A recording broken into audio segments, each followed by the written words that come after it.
The morning Marcus Hale pointed at me across a crowded film set and said, "Get that nobody out of my eye line." I didn't argue. I didn't rush away. And I definitely didn't look embarrassed. I just turned my head slowly, looked directly at him for 3 long seconds, and then walked calmly to the other side of the set. 41 crew members saw it happen. Not a single one of them said a word. Marcus laughed. His assistant laughed.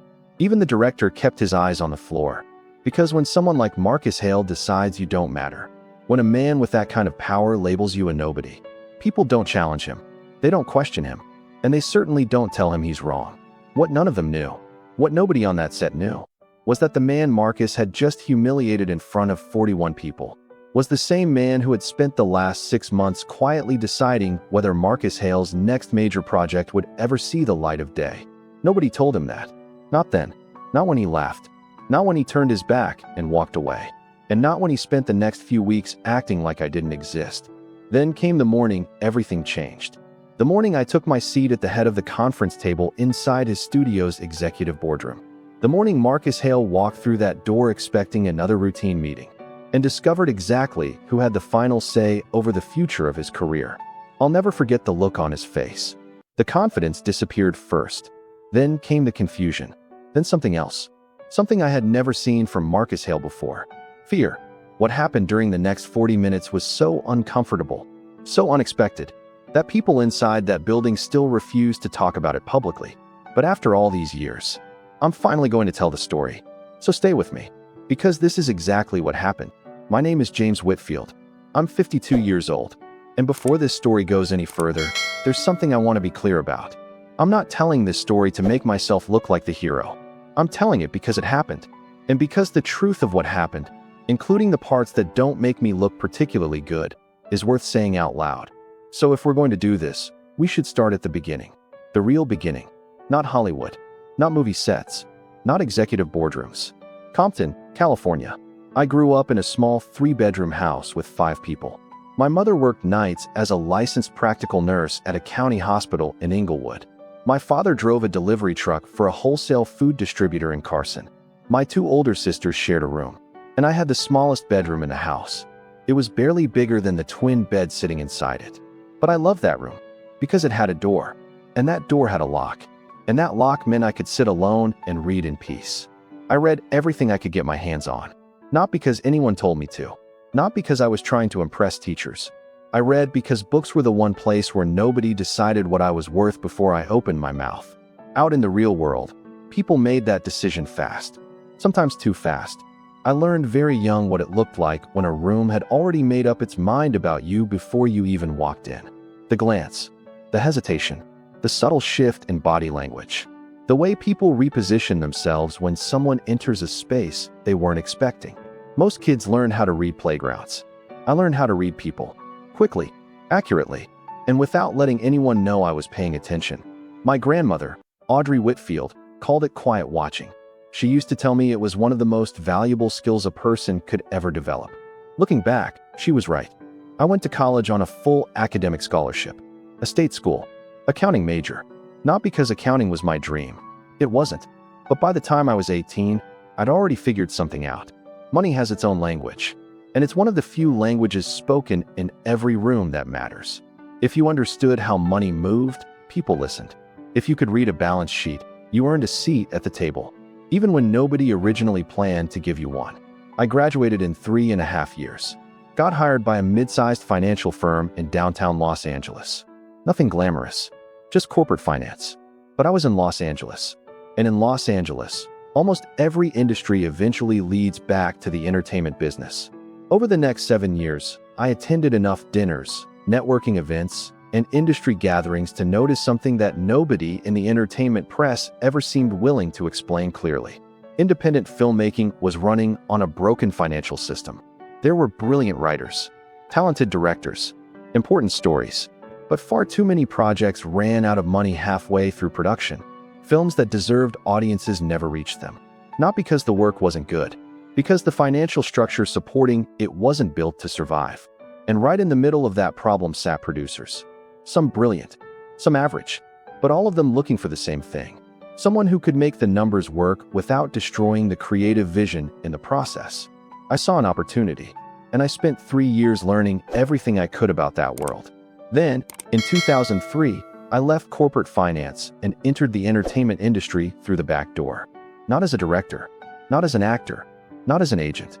I came in as the guy who figured out how to make the money work. 15 years later, Meridian Pictures Group existed. We didn't chase publicity. We didn't hire publicists. We didn't issue flashy press releases. We simply built a track record. 14 feature films, 4 streaming acquisitions, 2 limited series, 3 festival premieres. More importantly, we built relationships. Not with the people whose names appeared on movie posters. With the people whose phone calls those people returned immediately. The people who actually moved money. The people who quietly decided which projects lived and which projects died. Within that circle, Meridian developed a reputation. Reliable, disciplined, trustworthy, and willing to take creative risks that most major studios had stopped taking years earlier. That's what I'd spent 15 years building. Carefully, deliberately, quietly, and almost nobody outside a very specific group of people knew my name. That wasn't an accident. I preferred it that way. Now let's talk about Marcus Hale. Because none of this story makes sense unless you understand who Marcus was at that point in his career. Marcus was 37, a genuine star. He'd come up through the franchise machine and found major commercial success before turning 30. Magazine covers, red carpets, blockbuster premieres. The kind of fame that creates its own gravity. When enough people treat you like the most important person in every room, eventually you stop seeing it as special treatment.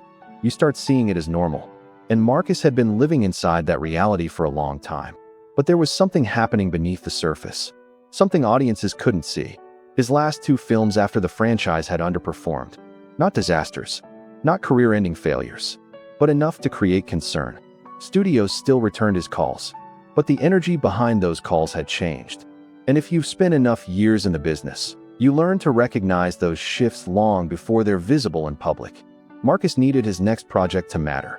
He was developing a prestige drama through his production company. A story about identity, loss, and what it means to rebuild yourself after the world decides your best days are behind you. And honestly, the script was exceptional. One of the best things I'd read that year. He needed financing. His usual funding sources were becoming complicated for reasons I'd been tracking for months. And whether he knew it or not, he needed someone like Meridian.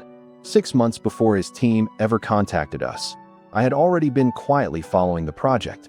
Not because of what happened later. That hadn't happened yet. I was watching because I believed the film had real potential. And because I had a theory about where Marcus Hale's career could go if the right project met the right moment. Then October arrived, and everything changed. It was a Tuesday. I was visiting the set of a mid-budget thriller that had just entered its 3rd week of principal photography. I do this occasionally. I call it observing. My team calls it my field research habit. What it really is, though, is information gathering. There are things you learn on a film set that you'll never learn from reports, meetings, or spreadsheets. So I blend in. Crew vest, clipboard, reading glasses. The carefully practiced invisibility of a man who spent 15 years mastering the art of not being noticed until he chooses to be. The director was Priya Sharma, 34 years old. 2nd feature film. I'd seen her debut at Sundance 2 years earlier and thought it was remarkable, quietly brilliant. The kind of movie that stays with you long after it ends. I was there because I was considering financing her next 2 projects. Marcus Hale was the lead actor. He arrived 26 minutes late. No apology. No acknowledgement. No recognition that an entire crew had been waiting on him. Just the entrance. The familiar choreography of a man who's been treated like the center of the universe for so long that he no longer notices the orbiting bodies around him. He greeted the people he considered important, gave Priya a half-hearted nod that somehow managed to feel both friendly and dismissive at the same time. Then his eyes moved across the room and landed on me. I was standing near the back of the set. Crew vest, clipboard, reading glasses pushed up onto my forehead. He looked at me for maybe 2 seconds, then turned to his assistant and said, loud enough for plenty of people to hear, "Get that nobody out of my eye line. He's distracting." A few people glanced down. Nobody said anything. Then Marcus added, "Actually, why is someone like that even on this set? He looks like he wandered in off the street." His assistant laughed automatically, the way people often do when their paycheck depends on agreeing with the person speaking. A crew member standing nearby shifted a step away from me. Not much, just enough. Across the room, Priya Sharma looked in my direction. For a brief second, our eyes met. And in that look, I saw something immediately. An apology she wasn't in a position to say out loud. I looked back at Marcus, but he'd already moved on, already forgotten me. That's the thing about people like that. The moment of cruelty ends for them almost immediately, sometimes before it's even finished for the person receiving it. I nodded once, to no one in particular. Then I walked quietly to the other side of the set and spent the next 4 hours watching Priya Sharma direct. She was, and I want to be precise about this, one of the most technically skilled and emotionally intelligent directors I had seen in 15 years of working around filmmakers. She had a calmness about her, the kind of calm that doesn't come from confidence alone, but from preparation. She stayed patient under pressure that would have rattled a lot of directors. She knew exactly what she wanted without becoming rigid, and she protected her crew in ways that weren't loud or dramatic, but steady and consistent. What struck me most was that she was doing all of this while managing something no director should have to manage in the first place. The secondary weather system created by a lead actor whose behavior was making everyone else's job harder. By the time I left the set that afternoon, I had made 3 decisions. The first was easy. I was going to finance both of Priya Sharma's development projects. The second was more practical. I was going to pull a complete financial analysis of Marcus Hale's production company. Everything. Not just the public information. Everything. And the third decision was the one that surprised me. I was going to take the meeting when his team eventually called. Because they would call. And when they did, I wanted to be ready. Marcus's agent was Diane Walsh. 30 years in the business. One of the most respected representatives in Hollywood. The kind of person whose opinion carries weight because she spent decades proving that her judgment can be trusted. 6 weeks after my visit to Priya's set, Diane called Sandra Okafor, my head of development. She explained that Marcus's team was looking for financing partners and had identified Meridian as a potential fit. Would we be interested in meeting? Sandra told her we'd check our schedule. Then she walked into my office. Marcus Hale's people called. I looked up from my desk. I know, I said. I've been expecting them. Sandra gave me the look she always gives me when she suspects there's a story I'm not sharing. I smiled. Set the meeting. Then I added, and pull everything on his company's financial position. Everything. Everything. The night before the meeting, I stayed in my home office until almost midnight. At 9:30, my wife Carolyn brought me a fresh cup of coffee. She didn't ask what I was working on. After 22 years of marriage, she knows the difference between moments when I need to talk and moments when I need to think. This was one of the thinking nights, because I was wrestling with a question from every possible angle. What was the right thing to do?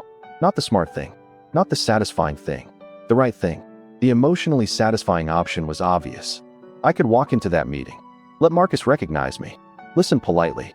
Evaluate the project. Then decline it. Professionally. Cleanly. For reasons so legitimate that nobody could challenge them. He would know why. I would know why. Diane Walsh would probably know why. And that would be the end of it. The man who had dismissed me as a nobody would lose a deal he desperately needed because he'd underestimated the wrong person. There was a certain symmetry to that outcome. I'll admit it. For about 4 hours, I seriously considered it. Then I thought about my grandmother, Audrey Whitfield. When I was 11 years old, she told me something that has stayed with me for the rest of my life. At the time, it was about a problem much smaller than this one. But the lesson was the same. She said, "James, using power to punish is no different than using power to beg." I remember looking at her, confused. She smiled and continued, "Both are about your feelings. Neither is about your future." Then she leaned forward and said something I've never forgotten. The question isn't what someone deserves. The question is what you're trying to build. I sat with those words for a long time that night, and somewhere around midnight, I had my answer. The meeting took place in our conference room in Santa Monica. Marcus arrived exactly on time. I noticed that. He came with his producing partner, Jeff Coulter, and Diane Walsh. I met them personally in the lobby. No assistant, no entourage, just me. We shook hands, made introductions, then headed upstairs. And somewhere between the lobby and the elevator, I saw it happen. A flicker, a tiny hesitation. The expression people get when a face feels familiar, but they haven't figured out why yet. Marcus looked at me once, then again. By the time we sat down in the conference room, I could see the recognition settling into place behind his eyes. He remembered. He didn't react outwardly. He was too experienced for that. But I've spent my entire career watching people. and I know what recalculation looks like when it happens in real time. He knew exactly who I was. I opened the meeting the same way I open every meeting. Directly, professionally, and with genuine interest in the material. Because the truth was, the script was excellent. I'd meant that from the beginning. The story centered on a former athlete struggling with the loss of his identity after his career ended. It was thoughtful, honest, and exactly the kind of role that could redefine an actor's career. Marcus presented it well. Whatever was happening internally, he remained focused, passionate, prepared. Jeff handled the production and financing questions competently, and Diane sat quietly, watching everything, the way only someone with 30 years of experience can. About 40 minutes into the meeting, Marcus stopped, then looked directly at me. "We've met before." It wasn't a question. "Yes," I said. "October." A pause. "Priya Sharma's set." "Yes." The room changed. Not dramatically, just enough. The way rooms always do when a truth enters them. Jeff went completely still. Diane's eyes shifted from Marcus to me, and stayed there. Then Marcus spoke. What happened next matters because of how simple it was. No speech, no performance, no carefully managed public relations version of accountability. Just honesty. He looked at me and said, "I owe you an apology." Then he continued, "What I said that day was disrespectful. It was wrong. And I'm sorry." The room fell silent. For about 4 seconds, nobody moved. Then I nodded. "I appreciate that." And after a brief pause, I said, "Before we go any further, I want to tell you something." I mentioned a film he'd made in 2009. A small film, limited release. A story about addiction, fatherhood, and a marriage falling apart. Immediately, I saw him become still. "The performance you gave in that film," I paused, "is extraordinary. The specificity, the vulnerability, the willingness to be uncomfortable." I shook my head. "That's remarkable work." He didn't say anything. I continued, "The man who made that film is someone I'd be proud to work with." Another pause. "The man who walked onto Priya Sharma's set 6 weeks ago isn't that man." The room was silent. "I think you know that. And I think the distance between those two versions of you is the most important professional question you're facing right now." I leaned forward slightly. "I'm not asking this to embarrass you. I'm asking because the answer matters. For the project. For your future. For all of it." Then I asked, "So tell me, which version shows up if we make this film?" Marcus looked at me for a long moment. Long enough that I wasn't sure he was going to answer. Then he surprised me. He said, "I don't know. No defensiveness. No excuses. Just honesty. I think that's probably the most honest thing I've said in a professional setting in years." He glanced down at the table, then back up. "The man from that 2009 film." A small smile crossed his face. "I know exactly who he was. And I know exactly when I started losing him. I could tell you the project, the moment, the decision, everything." Then his expression faded. "And the guy from October?" He nodded slowly. "I understand where he comes from. That doesn't excuse him, but I understand him." He held my gaze. "And whether the right version shows up for this film," he paused, "depends on whether the environment makes it possible. Not comfortable. Possible. There needs to be accountability. There needs to be structure. There needs to be people willing to tell me the truth." Another pause. "I understand if that answer isn't enough. But it's the truth." I looked at him for a moment. Then I said, "I want to tell you about Priya Sharma." And I did. I told him about her talent, what I'd witnessed on her set, the projects I was already planning to finance, the future I thought she could have if given the right opportunities. Then I made him an offer he hadn't come expecting. Not just financing, a partnership. His film and one of Priya's projects developed side by side. Shared resources, shared infrastructure, and most importantly, Priya Sharma directing his film. Not as a compromise, not as a concession, as the best possible version of the project. The version most likely to bring out the actor I'd seen in that 2009 film. The version both of us actually wanted to make. "She'll hold you accountable," I said. "Not comfortably, accurately." And I think that's exactly what this story needs. Marcus sat quietly for a long time, thinking, really thinking. Finally, he looked up. "Can I have a week?" I smiled. Take 2. During those 2 weeks, Marcus called Priya directly. I know because she called me the next morning. Her voice was carefully neutral, the way it gets when something has affected her more deeply than she's ready to admit. "Marcus Hale called me last night," she said. "I know," I replied. There was a brief pause. Then she said, "He apologized." Another pause. "In detail. Not a public relations apology. Not something rehearsed. not something filtered through agents or managers.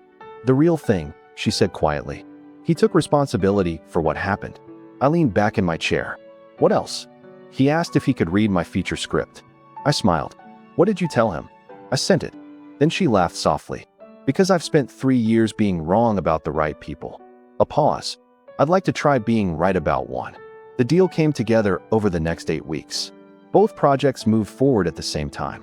Priya directing Marcus's film, Meridian financing both, and Marcus's producing partner, Jeff Coulter, who had barely spoken during that first conference room meeting, turned out to be one of the most thoughtful and dependable partners we'd worked with in years. Priya's feature entered development with something she'd never really had before: stability, resources, time, the freedom to focus on the work instead of worrying whether the money would disappear halfway through production. And Marcus surprised me, because he showed up.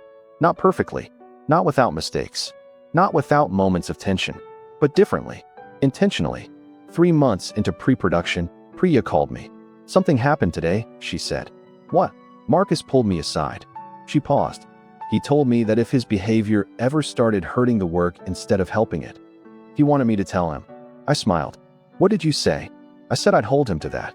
And another pause. I already have. Twice. How'd he respond? He listened. That answer sat between us for a moment. Then I said, that's not a small thing. No, Priya replied. It really isn't. Marcus's film premiered at Sundance 14 months after that meeting in our conference room. The response wasn't explosive. It wasn't the kind of premiere that dominates headlines for 48 hours and then disappears. It was something better. The kind of reception that builds slowly. The kind that lasts.